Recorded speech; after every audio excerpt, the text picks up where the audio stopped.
नमस्कार, मैं हूं प्रवीण बागी। मेरे साथ हैं आनंद मोहन की पत्नी लवली आनंद, पूर्व सांसद, पूर्व विधायक और बिहार की प्रखर नेत्री। आज ये राष्ट्रीय जनता दल में शामिल हो गई।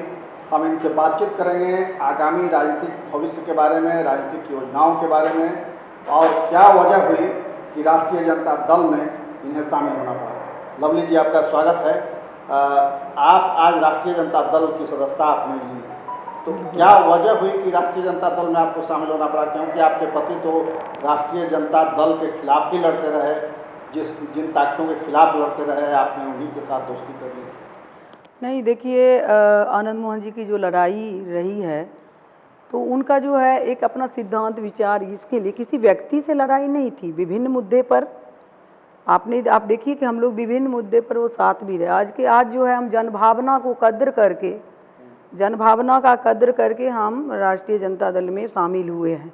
जो जनता की इच्छा थी, जनता के लिए हम लड़ाई लड़ सके, जनता के लिए काम कर सके। और आनंद मोहन जी को आप लोग तो जानते ही हैं, 14 साल हो गया है निर्दोष रहते अंदर है, तो वो भी न्याय की लड़ाई भी लड़ना है और लोगों के जनभावना का कद्र, क्योंकि लवली आनंद अकेले नहीं है, इसके साथ पूरा जनसमूह है। हम जो भी निर्णय लेंगे लोगों को, हाँ, लोगों के ख्याल में रख करके ही लेते हैं। बीच में नीतीश जी ने कहा भी था कि अब बाहर आना चाहिए, बहुत दिन हो गया, आनंद मोहन जी को बाहर आना चाहिए, हमारे मित्र हैं, और बड़ी आत्मीयता दिखाई थी उन्होंने, और ऐसा लग रहा था कि सब कुछ अब ठीक होगा, आप भी राष्ट्रीय जेडीयू में शामिल होंगी या एनडीए के साथ जाएंगी। फिर अचानक ऐसा क्या हो गया कि नीतीश जी का मूड बदल गया? तो ये तो खैर उनसे ही पूछना चाहिए आप लोग को, तो सभी ने सुना है और सब लोग जानते हैं कि आनंद मोहन जी निर्दोष हैं। और जब मुख्यमंत्री मंच से बोल रहे हैं, आप देखिए कि लोकसभा में भी जब मंच से उन्होंने बोला और कि हम उनको देंगे, साथ देंगे, हम लोगों ने हर जगह साथ उनको दिया। फिर महाराणा प्रताप बाला में बोले, खुल के बोले, लोगों के बीच में बोले कि हमारे मित्र हैं। लेकिन अभी तक तो ऐसा कुछ भी नज़र नहीं आया। तो भ्रम की स्थिति में लोग जब कब तक जी सकता है? हम तो अकेले हैं नहीं, चुपचाप इंतज़ार करते रह जाएं, पूरा जीवन जो है खपा दें। हमारे साथ लोग हैं, एक बड़ी ताकत है। आज भी आनंद मोहन जी की ताकत, जैसे फ्रेंड्स ऑफ आनंद के बैनर तले कार्यक्रम वगैरह हो रहा था पूरे बिहार में, और सबसे ज़्यादा लोग इस समय में भी हमारी सभा में जुटते, हमारे कार्यक्रम में जुटते। तो उन लोग का भी हमारे ऊपर है कि जब हम रहेंगे कहीं व्यवस्थित, या तो हम अपने लोगों के लिए, क्योंकि उसका ख्याल रखना भी हमारा ही कर्तव्य है।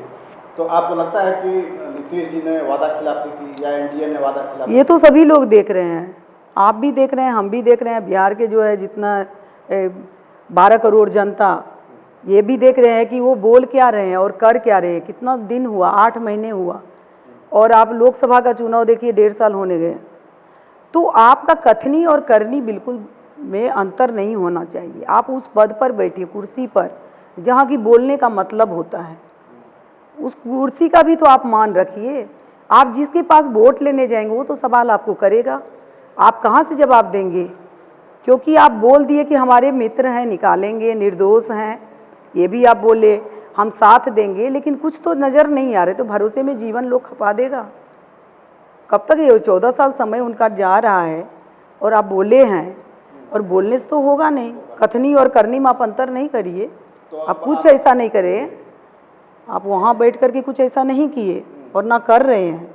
लोग भरोसा में, लोग आज तो जनता पूछेगी, लोकसभा ये विधानसभा का चुनाव है, यानी आपको तो विधान, हाँ, आरजेडी में जाना पड़ा? लाचारी नहीं, हम लोगों की भावना देख करके आए। पार्टी तो है कि आज जो भी है पुरुषार्थी सबको अंदर करके लोग अपना राजनीति करते हैं। जन जो जनता से जुड़े हुए नेता हैं सब अंदर हैं, और आप लोगों को भरमा रहे हैं। आज जो ज़मीन से जुड़े हुए नेता हैं, जो संघर्ष के बल पर निकले, वो लोग को आप अंदर कर दिए। ये लोकतंत्र है, और वो कि ज़्यादा दिन, आप इतना दिन तक आप कर रहे हैं, तो कभी ना कभी लोग को तो ये है कि सबको न्याय भी दिलाना है, और इतने सारे समूह है, जनता है, वो सबको लेकर के भी हम आगे चुनाव में, लोकतंत्र में हम तो करेंगे, चुप तो नहीं बैठेंगे। तो आगे अब क्या करेंगे? चुनाव लड़ेंगे या लड़ाएंगे लोगों को? अब जैसा जो होगा, पार्टी का फैसला, आनंद मोहन जी का फैसला और हमारे लोगों का फैसला, हम उस पर चलेंगे। लेकिन हम लोग का एकमात्र है उद्देश्य कि ऐसे लोग, ऐसे धोखेबाज लोग जो बिहार में ठगी कर रहे हैं और निर्दोष लोग को अंदर में करके राज कर रहे हैं, ऐसे लोग को कुर्सी से हटाना है। बिहार की जनता जग चुकी है, वैसे भी सभी जगह सब लोग मन बना चुके हैं और आनंद मोहन जी की चाह सबको है।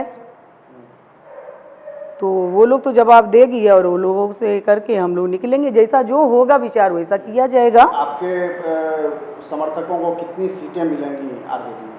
देखिए बातचीत ये सब अभी कोई ये नहीं रखता है। जहाँ आदमी का दिल मिल जाता है, खुले दिल से लोग आया है, सम्मानजनक तरीके से हम आए हैं यहाँ पर और खुले मन से आए हैं। सबका एक ही उद्देश्य है कि ऐसे धोखेबाज लोग से जो ठगी कर झूठ बोल करके जनता को गुमराह करके बैठे हुए हैं, ऐसे लोगों से बिहार को निजात दिलाना है और निर्दोष लोग को बाहर निकालना है। बीजेपी ने भी आपका साथ नहीं दिया? अब जो लोगों ने साथ नहीं दिया, हमने तो साथ दिया था। अब जो नहीं दिया, जनता उससे जो सवाल जवाब करेगी और चुनाव में उन्हें बताएगी, पूछेगी, और उन्होंने नहीं दिया तो उन्हें भुगतना पड़ेगा।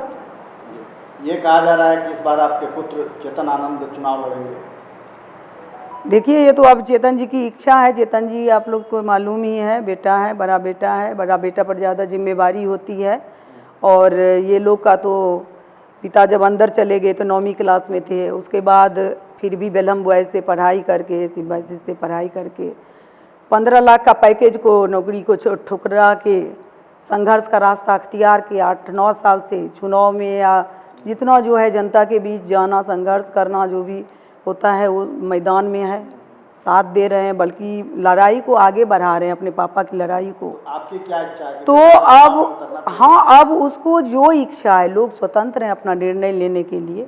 हम तो चाहेंगे कि इतना कुछ किए तो मंजिल मिले, आगे बढ़े, कामयाबी मिले। हर माँ चाहती है, तो मैं भी चाह रही हूँ। आनंद मोहन जी को मिस करती हैं?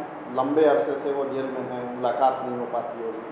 आप उनके साथ बिल्कुल राजनीति में भी कंधे से कंधा मिला करके आपने जो अभियान चलाया था, हम लोग ने जो कुछ किया है वो तो बिहार का चप्पा चप्पा में संघर्ष है, बिहार के गांव-गांव में संघर्ष है। बिहार तो उस समय झारखंड भी होता था और आनंद मोहन जी के संघर्ष के रास्ते पे हम पॉलिटिकल लोग का अपना, हम तो यही समझते हैं, पॉलिटिकल लोग को अपने फैमिली की चिंता नहीं, हमारा तो पूरा बिहार फैमिली है, हम उसकी चिंता करें। और ऐसा तो बहुत सारा घर में हुआ है जहाँ की अन्याय हुआ है, अन्याय के शिकार हुए हैं, उन लोग को देख करके हम लोग हिम्मत अगर नहीं रखेंगे तो क्या, हम लोग तो ऐसे नहीं है कि नई नवेली दुल्हन है और हस्बैंड का ये कर रहे हैं। हम लोग तो जनता के लिए ही बने हैं।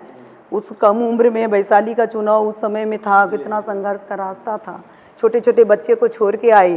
तो अब पूरा बिहार हमारा परिवार है और जिनके साथ जितने घर में अन्याय हुआ है वो लोग का भी आंसू पोंछने के लिए और साथ लेने के लिए निकले हैं। चलिए, राबड़ी देवी जी से भी आपकी बात हुई? हाँ बिल्कुल। क्या बात हुई?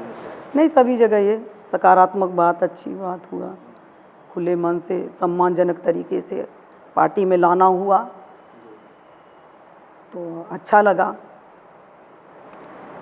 तो ये लवली आनंद जी का मानना है कि राजनीतिक विरासत जो है आनंद मोहन की, उसको आगे बढ़ाएंगे अब उनके पुत्र, और इनकी भी इच्छा है और इनके समर्थकों की भी ये चाहत है कि उनके पुत्र को राजनीति में आगे आना चाहिए, कमान संभालना चाहिए।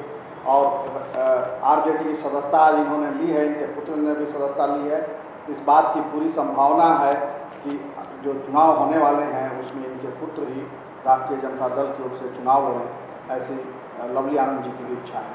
हमारी बातचीत यही समाप्त होती है। लवली जी, आपका बहुत बहुत धन्यवाद। धन्यवाद। नमस्कार।